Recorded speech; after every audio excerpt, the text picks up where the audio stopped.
This is lecture number 9 in the series The ABCs of Communism, and today what we're going to start with is the way in which the United States established hegemony over the capitalist world after the Germany over victory, victory over Germany in 1945, and then over Japan in late of August of 45. Now, at the same time, the secondary subject we want to pursue is how Stalin and the Communist International reformed now dealt with that. Taking that subject first, the Comintern was dissolved in 1943 and replaced by what was called the Cominform, a Communist Information Service. The idea was to pacify the United States to the degree that might be sufficient to offset what Churchill was trying to do, which was to get the Americans drawn into an immediate combat with the Soviet Union as soon as the conflict with Germany was over. Well, so what that means for us is that a large part of Stalin's planning for the post-war period was based on his intelligence operations, which were already well established, as we have seen in not only in Japan but also in Western Europe. Now, the first thing I want to bring out here is that what we had in England, which was still the most important area because Churchill and his group kept up immediately after the victory over Germany, kept up their attempt to draw the United States into a new conflict, and this time they were having success because Roosevelt had died a couple of weeks before the end of the war in Germany, and this new guy, Harry Truman, was absolutely, he wanted to go to war with the Soviet Union as soon as possible. And this was the policy of the Lansky gang, with whom he had been an operative for many years. Now, back in these years of 1945 to 49, Truman didn't make any real attempt to hide his relation with Tom Pendergast in Kansas City. The Lansky boss of the organized crime operations there. And so much so that when Pendergast died, he certainly attended the funeral. The senators, his colleagues in 1945 began calling him, before 1944, had begun calling him the senator from Pendergast. It was a kind of a standing joke in the Senate. But when Truman became president, because he had been replaced Henry Wallace on the ticket in 44 and then was elected with Roosevelt in 44 to take office in 45, everything changed, as we discussed last time. Within a couple of weeks, Truman had reversed Roosevelt's foreign policy everywhere from South America to Indochina, set the U.S. for a long armed engagement in Vietnam, which of course, ended up with the complete defeat of the Americans there. Now, what we have going on, in other words, is the Truman administration doing everything it possibly can to start a war with the Soviet Union, drawing a so-called Iron Curtain across Western Europe, using Churchill to the degree that he was willing to be used, which was quite a bit, to come to the United States and propagandize his line that a new war was underway with the Soviet Union, which you could call a Cold War because it actually hadn't come to shooting yet. But it was kind of implicit in everything that was happening from 45 to 49, for example, that war was a very good possibility. Now, what changed all of that? Well, I think the first thing that we want to take a look at, what changed all of that, is the fact that the Soviet Union had a crash program in building an atomic bomb that had been going on since the day after the Stalingrad victory in 1943. We know that on that day Stalin called Berия in and asked him this pointed question as how long is it going to take to duplicate this uranium bomb the Americans are building? And I go through that conversation considerably in your textbook, but what it came down to was Berия told him, look, what we have here is we have a complete penetration of what the Americans are doing as of this point. We know that they think that there are 5 possible routes by which they might get enough fissionable material to explode a uranium bomb. And but they don't know which one is going to be successful. Roosevelt told them, go ahead and try every route. I'll pay for it. Now, Stalin couldn't afford to do that. They would be hard-pressed to afford this one uranium bomb duplication program. And he told Beria, find out where the Americans are making progress, what they think is going to work, and then duplicate that program exactly. Don't vary from it, no matter what our guys have to say. Now, Beria had explained to Stalin that even during the worst days of the Nazi invasion, he had been taking this uranium bomb business seriously. For one thing, they had been told back in 1938 that the British were working on a uranium bomb. And so as soon as that word got back to Moscow Central, Beria had ordered an all-out attempt to find out exactly what was going on there. Now that was relatively successful because he could turn the British political agents, Soviet agents that were there for political reasons, spying on Chamberlain and Churchill, for example. He could just turn them around to spy on the UK atomic program. So, for example, he had one agent who was the private secretary to Lord Hankey. Lord Hankey was one of those so high up in the Tory party that while he wasn't one of the 5 members of the war cabinet, he was seconded or minuted with the everything that went to the war cabinet. And that included everything that had to do with this atomic energy, this uranium bomb. It also meant that everything that Hankey got was said to Stalin that minute also. So Stalin knew exactly what the British knew about the progress that they and the Americans were making. Now, once they got done with the problem of the German 6th Army, Army Group C, and had reduced it to the same state of lack of readiness as Army Group B had been the year before against when it had been defeated against Moscow. The next thing that Stalin was able to turn his attention to was the Battle of Kursk, which was coming up in a few months, and this atomic bomb program. At that time, it was still called a uranium bomb. Well, he told Beria to go ahead and spend whatever amount of money was necessary to be sure that that program was infiltrated. Now, not only did he have a good espionage program in Great Britain, which was telling him how much the Brits knew about how their this atomic energy program was proceeding, but he also was able to determine pretty much how much the Americans knew about their end of it, which was the most important end now, because while the theoretical work had largely been done in England originally, England didn't have anywhere near the necessary industrial resources to produce either the bomb or the uranium. So the whole project had switched to the U.S. and Britain had suddenly become a junior partner. But on the other hand, they had complete intelligence access to what was going on at Los Alamos. How was this program at Los Alamos run? Well, there was a Soviet legal agent in charge of all of this named Zarubin in New York City. What do we mean by a legal agent? In espionage terms, when an agent enters a country legally, that is with, say, diplomatic cover, but he's accredited to the embassy there, we call that kind of a spy a legal spy. An illegal spy is a man who enters the country illegally, maintains a false identity and false employment, so on and so forth, has no legal status within the country. In this case, Stalin was able to use both legal and illegal agents to run this project at Los Alamos.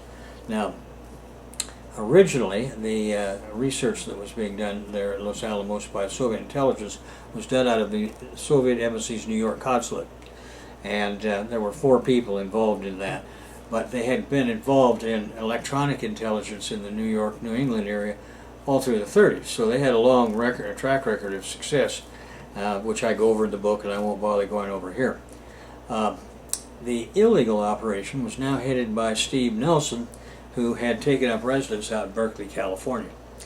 Now, I'm going to give this to you in lecture form in a somewhat different way that it's presented to you in the book, sequentially, just because we have different objectives to accomplish in these oral lectures than we do in the text.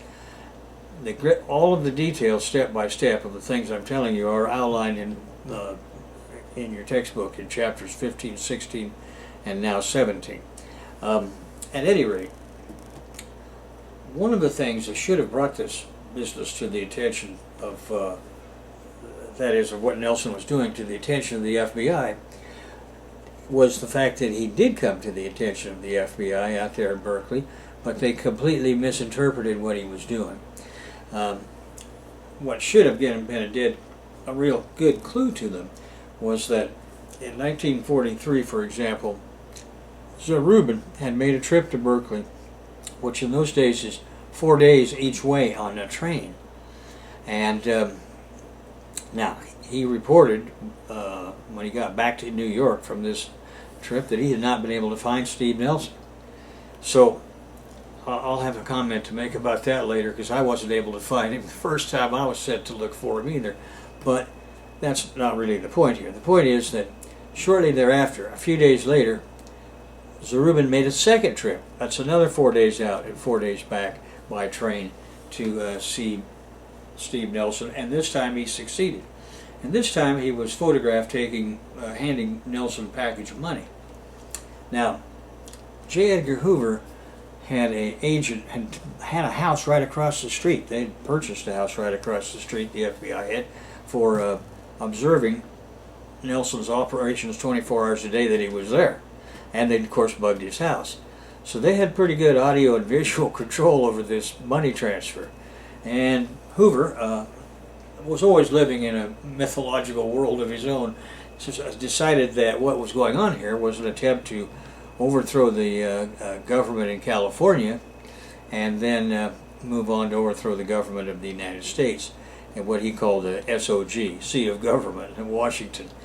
He had a code name for everything. Well, anyhow, he thought he had the goods on the Russians, so he went to Roosevelt with it. We know about this from several different historical sources, which are in your book, and you can research them if you like. The point is this: Roosevelt told him, I don't want to hear any more about this. I don't care what the Russians are doing with regard to financing some old Spanish-American Civil War brigadier. If they want to do that, it seems like a waste of money to me, but who cares? The important thing to me is that the Red Army is winning all of these victories for us over there that we would otherwise have to spend our blood and treasure on, and I just don't want to hear any more about it. Forget about it.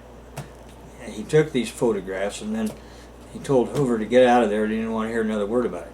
Then he called in Harry Hopkins, and he said, this old queer has tried to get me into a trouble with Stalin again. I want you to take these photographs and tell the Soviet ambassador to rein in this asshole Zarubin out there in New York City, and otherwise he's going to get photographed doing something that's going to end up in the hands of the Republicans, and I'm going to have a problem to deal with. So Hopkins went to the Soviet ambassador and showed him what Hoover had dug up, and that that the president wanted him to do his part, which was to stop letting his guys get photographed doing this stuff. Not that I care one way or the other what they want to finance. Well, okay, that's how that ended up. But the important thing here was that somebody should have thought, why is this head of this Soviet legal chief for the United States on a train for 16 days to and from Berkeley to pick up what looks like a small package of money, maybe $50,000. Now, first of all, the California Communist Party has tons of money. Its Hollywood district, there are two districts there, southern and northern. The Hollywood district, Southern California, has millions of dollars because of its Hollywood component. And the northern district, here under Mickey Lima, has the ILWU and its vast resources. It doesn't have any trouble selling its newspapers because the Soviet embassy in Ottawa buys as many subscriptions as they need cash for and bank wires some money to them. All of this is very legal. What's Zarubin doing out here? Now that should have been the question that was being asked. Instead, Hoover jumped to the conclusion that the communists were trying to overthrow the government in California as a first step to overthrowing the U.S. government. If you've seen that movie that Clint Eastwood did recently, a couple years ago, called J. Edgar, you can see, you know how far out of contact with reality Churchill was in this Hoover was in this post-war period.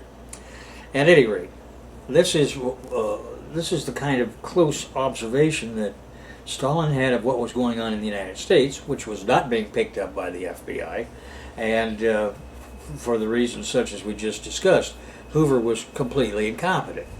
Now, we'll get to the Rosenberg matter a little bit later on, but I wanted to show you that not only in England where did you have the same spies still operating that had been operating all during the 1930s and during World War II, but you had it in the United States too.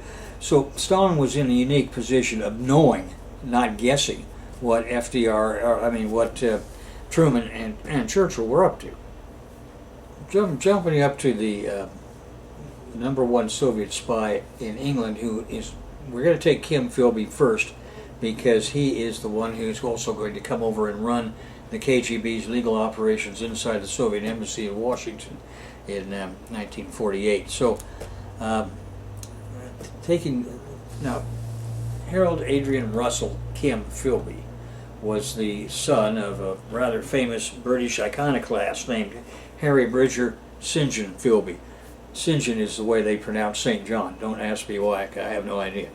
Now, St. John Philby was actually Kim Philby's biggest problem, because this man had alienated the British ruling class, which he had served, but not for red political reasons. He had done it because he had become completely disaffected with the way the British were running India when he had been assigned to India.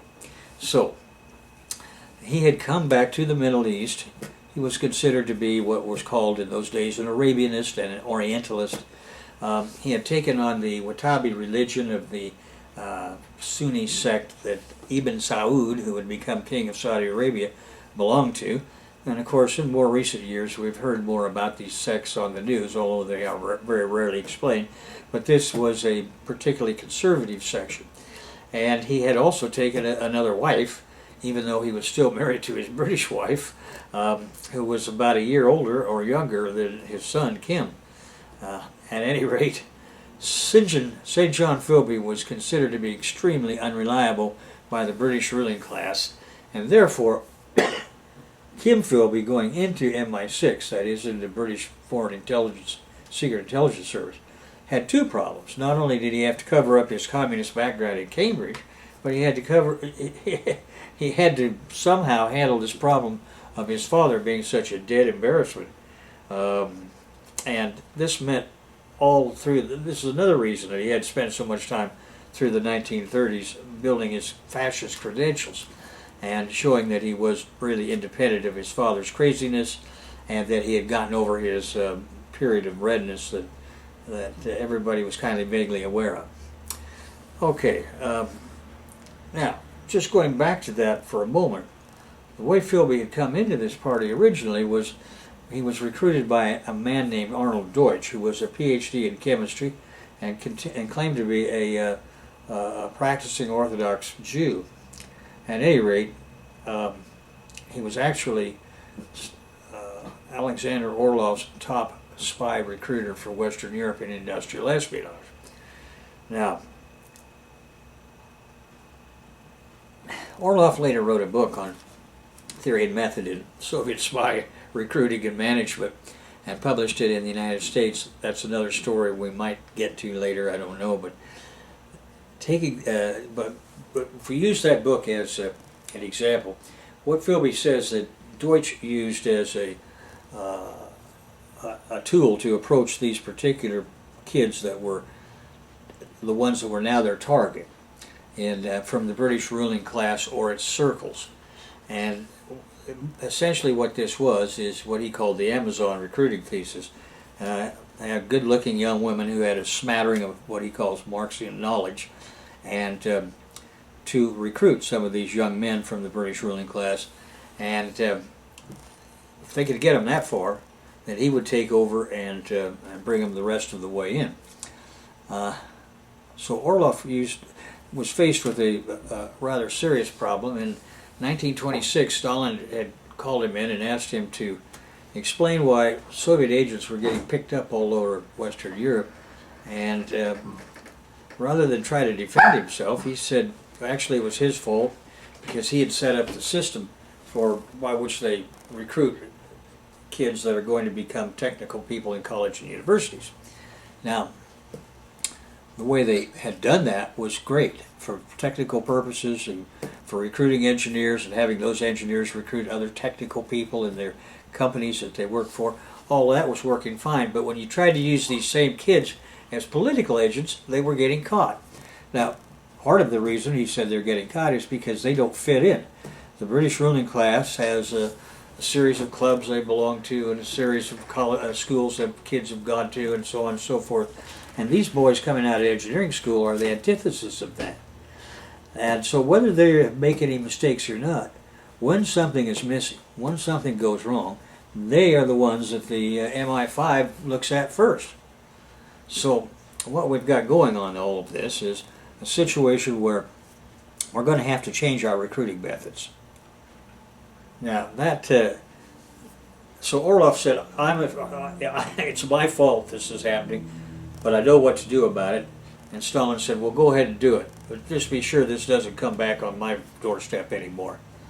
Now, so what he had done was Kim Philby is a good case study here because of the 5 spies which become the heart of Soviet intelligence inside the secret intelligence service, what we call MI6 in London. There are 5: Kim Philby, Donald McLean, Guy Burgess, and then we'll get to John Cairncross, and then the last one, which we'll get to in just a moment, whose name escapes me for the moment. But at any rate, the Orlov, now his original name was Lev Feldman. He was Stalin's absolute favorite spy. Now, Feldman had been a Jewish person who had been denied a position in the army of the Tsar until the February Revolution. The Tsar was overthrown, the Kerensky government came in, Feldman was then recruited into the intelligence service for the provisional government, and shortly thereafter he was recruited by us, that is by the Bolshevik Secret Service, the Cheka. Now, Stalin changed his name to Alexander Orlov when he sent him and this other young woman up to the Murmansk and the northern Russian region to subvert the American and British soldiers who were there and get them to refuse to invade Russia. So he changed his name to something that he thought would be better for local historical reasons, and it was Alexander Orlov was his new name, and he kept that name for the rest of his life as an intelligence name. Now, we've seen that Orlov guided Kim Philby through this maze of what was the mess in Spain in late 36, early 37, and then after that period of time, he was handled by other controllers because Orlov left Spain and went to the United States. Now, that's another mission that he had to accomplish. But if you take a look at the things that were happening in England, there was a young woman named Edith Suchitsky, I think. Let me take a look here.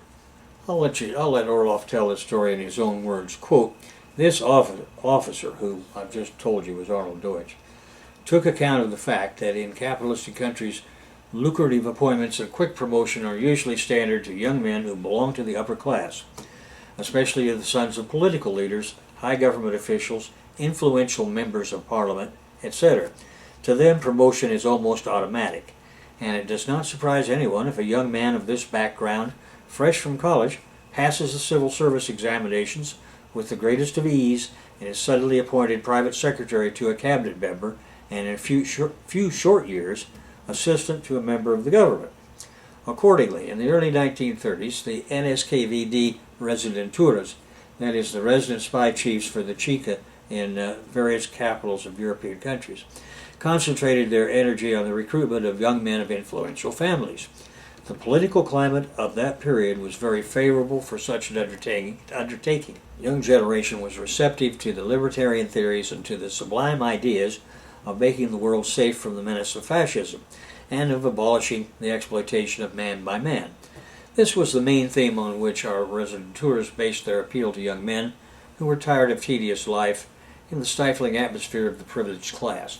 And when the young men reached the stage when their thinking made them ripe for joining the Communist Party, they were told that they would be much more useful to the movement if they stayed away from the party, that concealed their political views, and entered the revolutionary underground. Now, the idea of joining a secret society held a strong appeal for the young people who dreamed of a better world and of heroic deeds. Well, this was published in Orloff's 1963 book in the United States. What Orloff has done is to create a whole new approach to this problem of political espionage in Great Britain, and he has had Arnold Deutsch do the beginning of the recruiting of these kinds of young men who, if they had kept their mouths shut, everything else about their politics while they were in college, this would have been just a normal, natural process. So, but what Deutsch had found out over the years, and Orloff had too, is that often what these kids say during college nobody pays much attention to or has much recollection of. So it's not an insurmountable sort of thing. Now, what that book, by the way, is called Handbook of Intelligence and Guerrilla Warfare, published by the University of Michigan Press in 1963, authored by Alexander Orloff. But at any rate, what happened here is that there was a Jewish girl in Austria in the early 1930s. You remember that Austria was seized before Czechoslovakia by Hitler, or if you don't remember it, now you know it. At any rate, to get her out of there, she was a communist, and she was wanted by the Nazis for two reasons: because she was a Jew and because she was a communist. So to get her out of there, he had to marry her.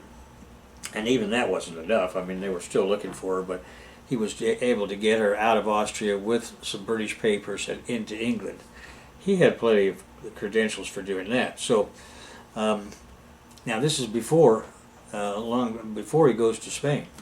So this same kind of approach was used on Donald McLean. Now McLean was another interesting fellow, because he also had shot his mouth off a lot while he was in college, but he had such good grades and language expertise and such a fine family pedigree to go by.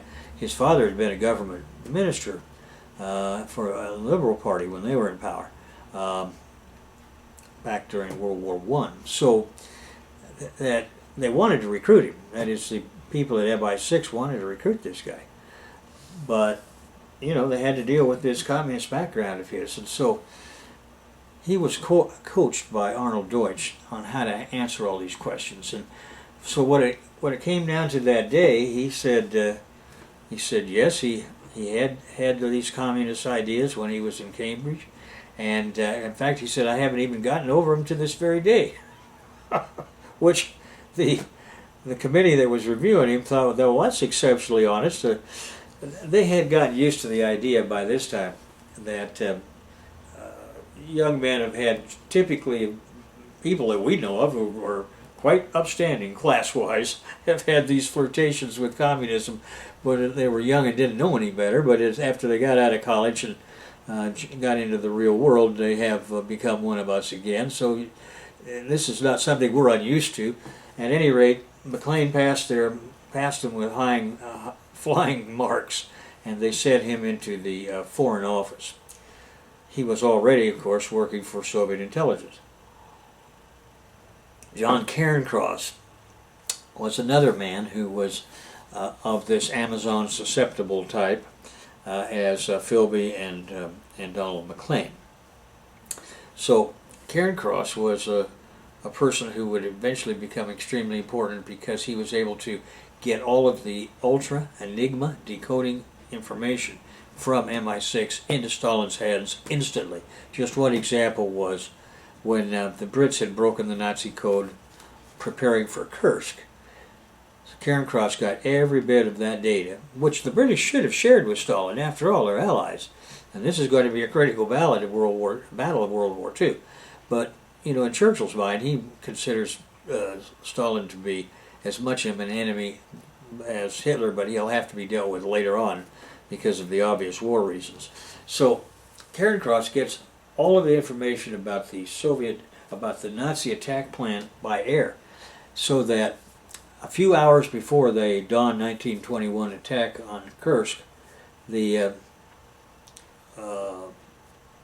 Red Air Force, these Sturmovik planes that I should have mentioned before when we were talking about T-34 tanks, and I didn't, they take off and strike the Nazis in a typical deep battle formation, hitting and destroying on the ground 500 Nazi warplanes. Now that's a lot. Remember, this time they're not jumping off from a secure German base, they're jumping off from whatever they've got in terms of north and south of the Kursk salient. For that, Cairncross got the second highest award in the Soviet Union and the highest award the Red Army can give, because the destruction of those 500 planes, Nazi planes, on the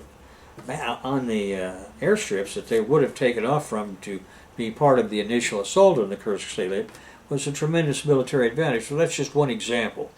Cairncross was also susceptible to this heterosexual approach, and so what we have here is Kim Philby and John Cairncross as the heterosexual two that can be approached according to Arnold Deutsch's Amazon program. McLean, apparently a bisexual one, can also be approached in that way. Now, the problem for getting to Guy Burgess and Anthony Blunt is that they're both homosexuals and not susceptible to this sort of approach, so they have to be handled in a different way.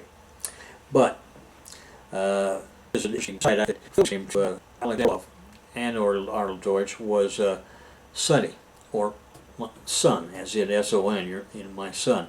Guy Burgess's code name was Little Girl, and I think, if nothing else, that kind of reflects the 1930s understanding of human sexual morality.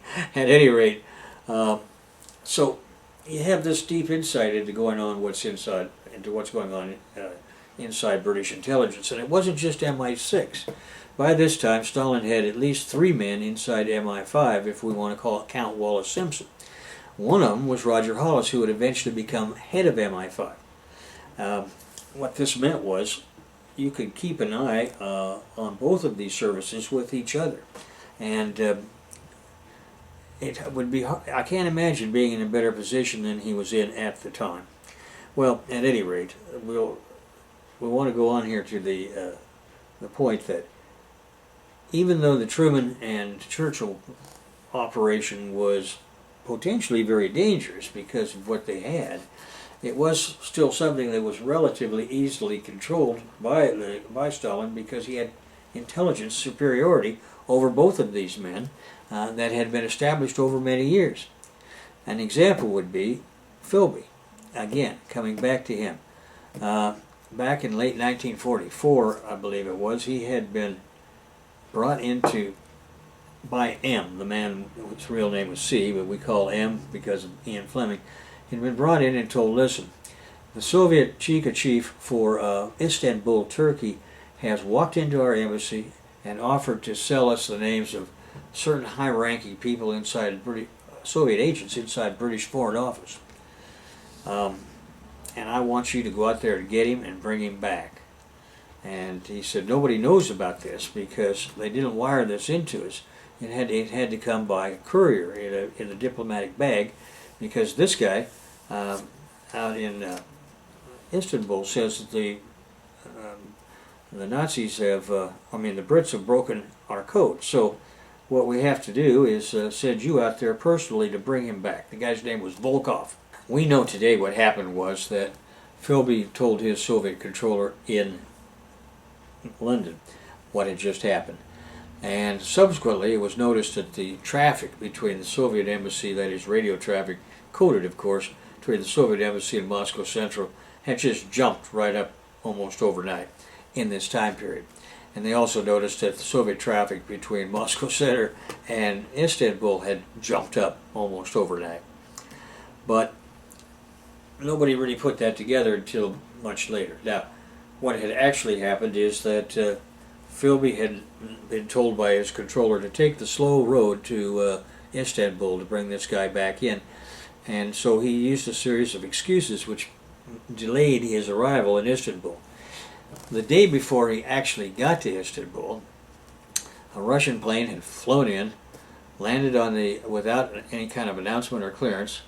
An ambulance had rushed out there with somebody wrapped up on a stretcher and put it on the plane.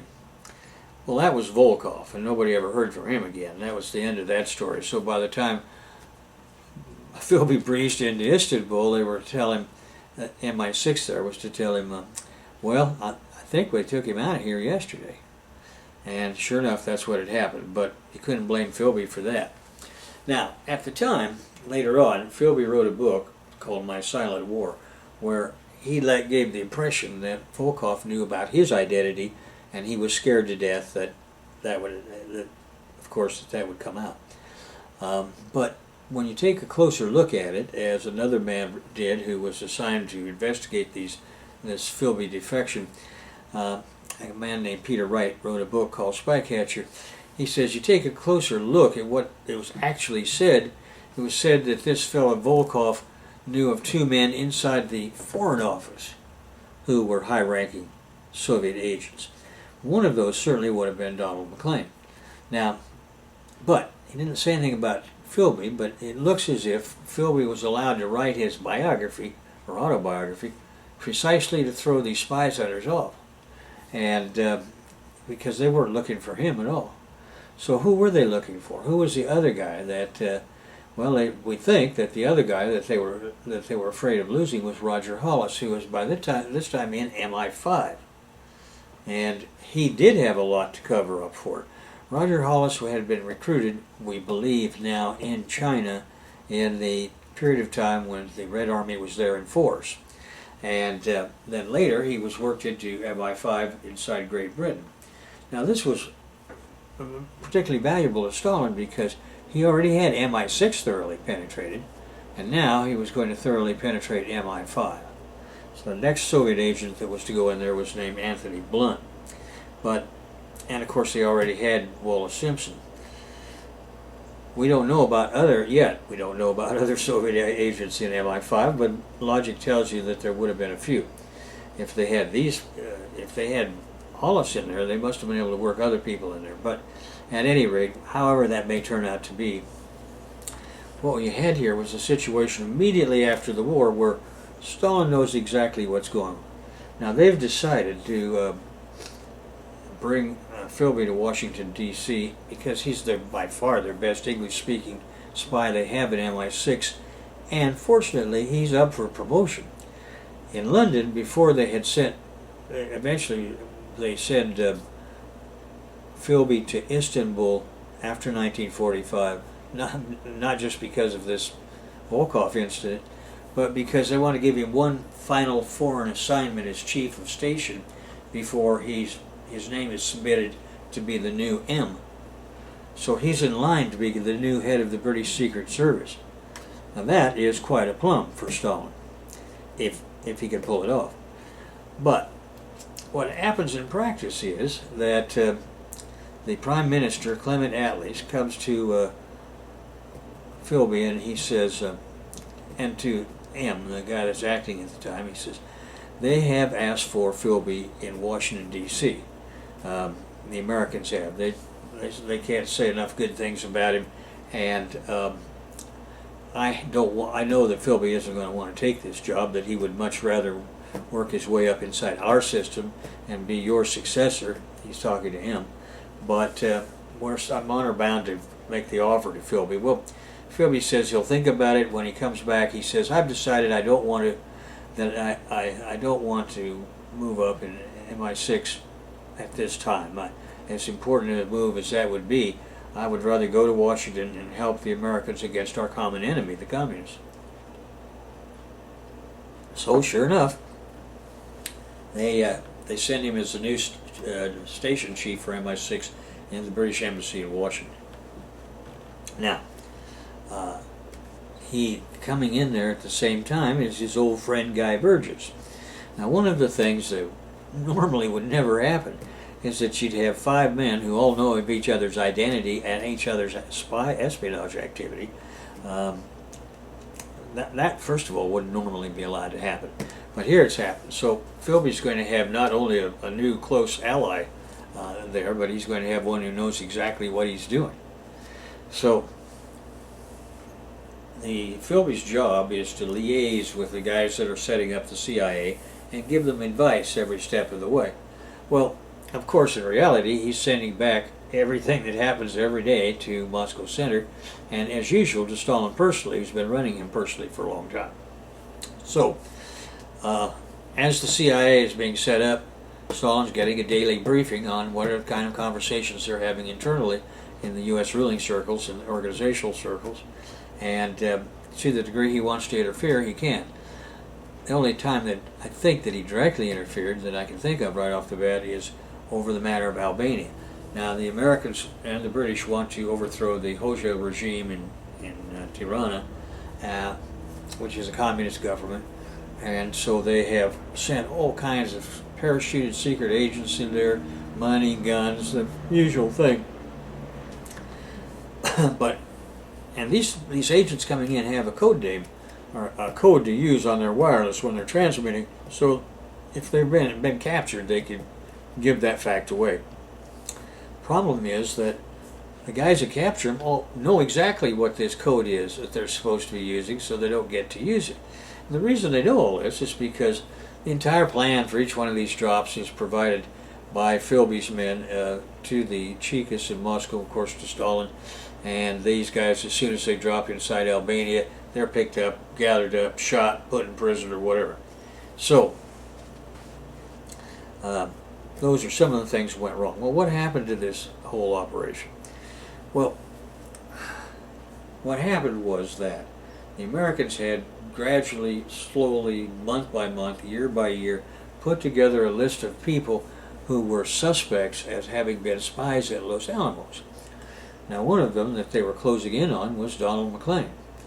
Now, we don't want it to go, if you want to know the details of how that was done, you can read the book. But the point to this whole thing is that they had gotten to a certain point in 1950, what was it, 1950, where they thought that McLean is going to be picked up Monday. And then this was a Friday. But the Brits decided not to pick him up on a Monday because it was going to be a long holiday for them, and they'd rather put that off that particular weekend. So in Washington, Philby is given by his controller the orders to get Burgess to send word to McLean, and he would have to fly back to London for that purpose, that he's only hours away from arrest. And if they ever arrest him, you know, we don't know what's going to happen. He might never get out. He might get shot. He might get a sentence of 20 years or life. Who knows what would happen if they catch him. But because this is the height of the Cold War now. All these friendly days of the Soviet Union are long gone.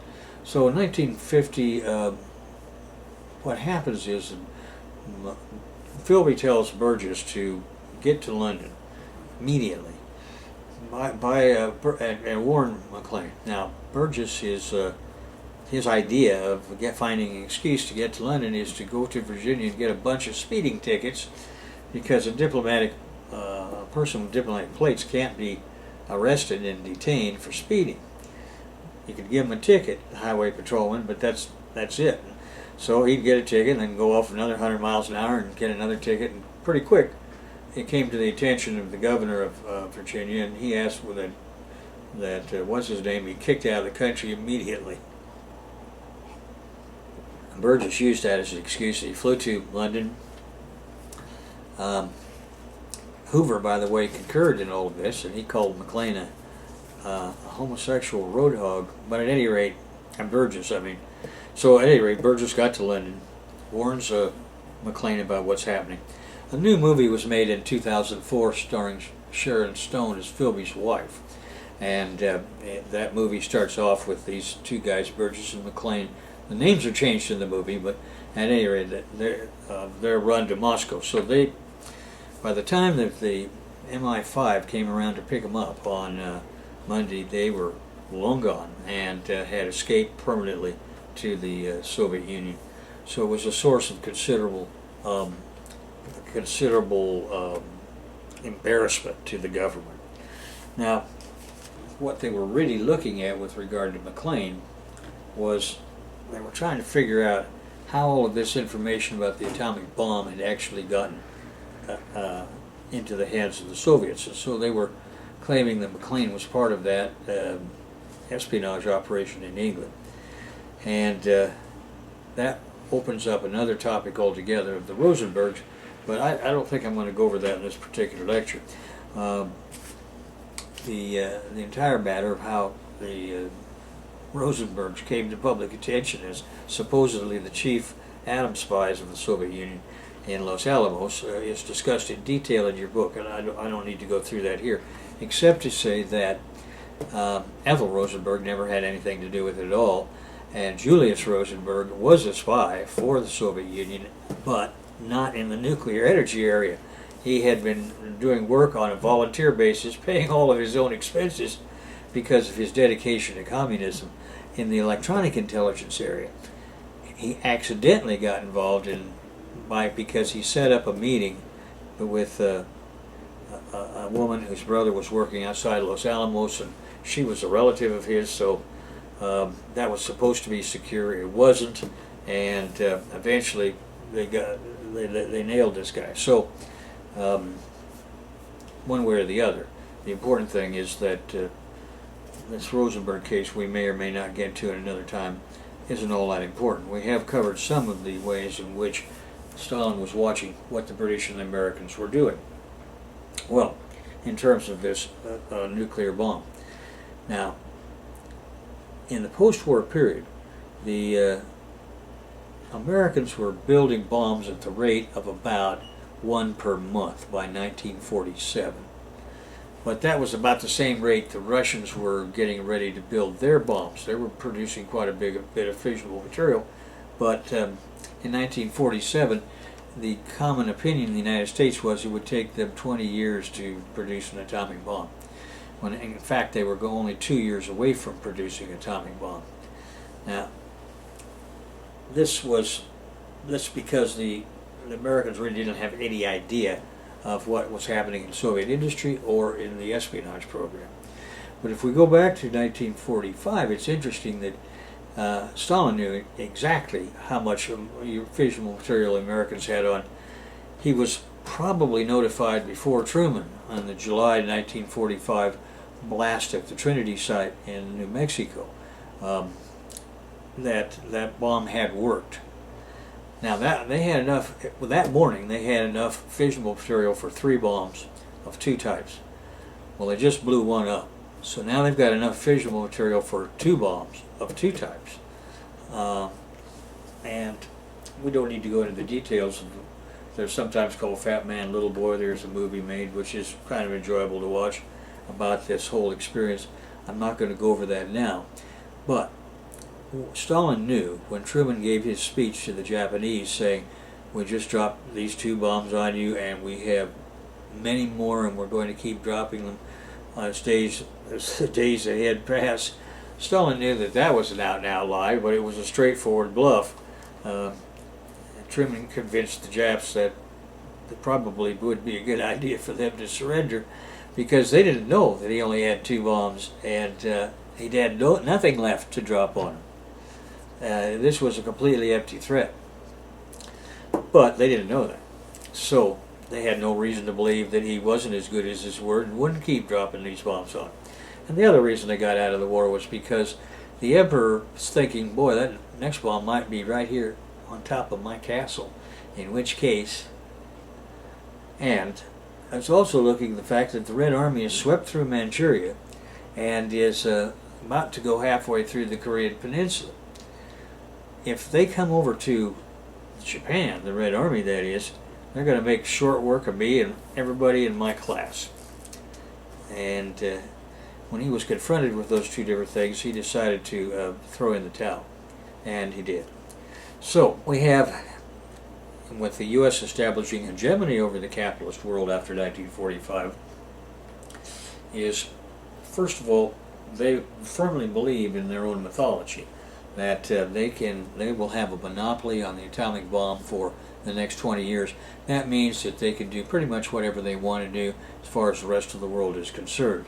And in Latin America, they have released all hell as they've gone full blast toward overthrowing all of the fairly progressive governments of South America, for example. But worldwide, they're acting in the same way. What changes all that? Well, a series of things. First of all, the Stalin does not appear at all intimidated by what the Americans under Marshall are planning, the so-called Marshall Plan, which is just an excuse to take over Europe economically, and he hasn't been afraid of that. And you have a series of red governments coming to power, or red coalition governments in Eastern Europe, which are joining the Warsaw Pact. That, in other words, they're making Churchill's idea of an Iron Curtain a reality, and so all of a sudden there's dead silence about what's happening inside the Soviet Union, or for that matter in the Red Army occupied territories of Eastern Europe. And the other one is they are totally caught off guard by the August 1949 explosion of the first Soviet atomic bomb.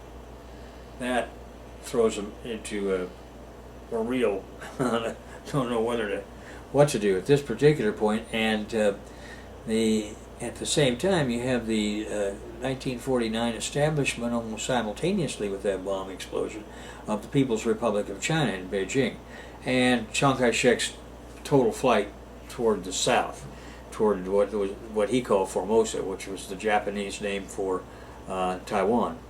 Now, there's a movie called Formosa Betrayed where you can see the kind of fascism that Chiang Kai-shek represented and what he installed on Taiwan when his forces got there. And you can imagine this is exactly the same sort of fascism that Chiang Kai-shek had established in those parts of China that he had ruled. But after 1945, the communists began a major offensive and had pushed them back. When the Soviet Union entered World War II in 1945, as per treaty with the Americans, for example, Roosevelt had asked Stalin to come in and help them with regard to Japan, and Stalin said that he would, and they had set a date. When that date arrived, it was after the atomic bombs had been dropped. The Soviet Union entered the war on the U.S. expelled the Japanese from Manchuria into Korea. They were halfway through the Korean Peninsula when, by the time that Japan surrendered, and they had the Red Army from the Soviet Union had turned over to the Chinese Communists all of the captured weapons they'd gotten from Chiang Kai-shek. Or Chiang Kai-shek also had the habit of selling a lot of American weapons to the highest bidder.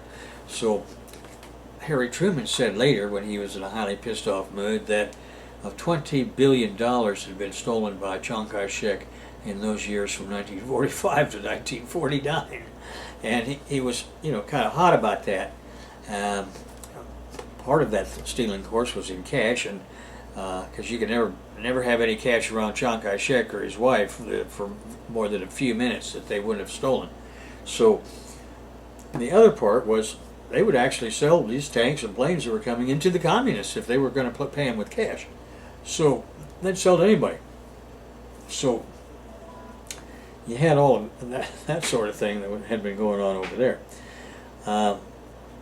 You had the people's democracies, that is the East European satellite countries for the Soviet Union, and you had now the emergence of the Chinese communists as a buffer out in the Far East. Now this was that kind of long dreamed of Leninist buffer. And this was a real one here because this is one you could count on. It had the entire Chinese mainland firmly under its control, having won it after a couple decades of armed conflict with the Chinese fascists of Chiang Kai-shek. Well, I want to go on next to the establishment of the U.S. hegemony in Latin America. So for that, we'll probably end up doing this in a second lecture. Now, I can't emphasize too much for you the fact that I have skipped over so much of the detail about all of these individuals, about how they were recruited, their espionage history, and so on.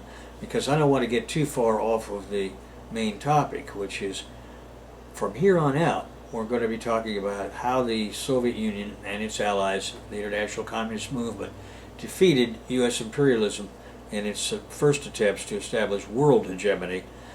They couldn't stop them from establishing hegemony over the capitalist world, but they certainly did stop them cold from establishing hegemony over the entire world.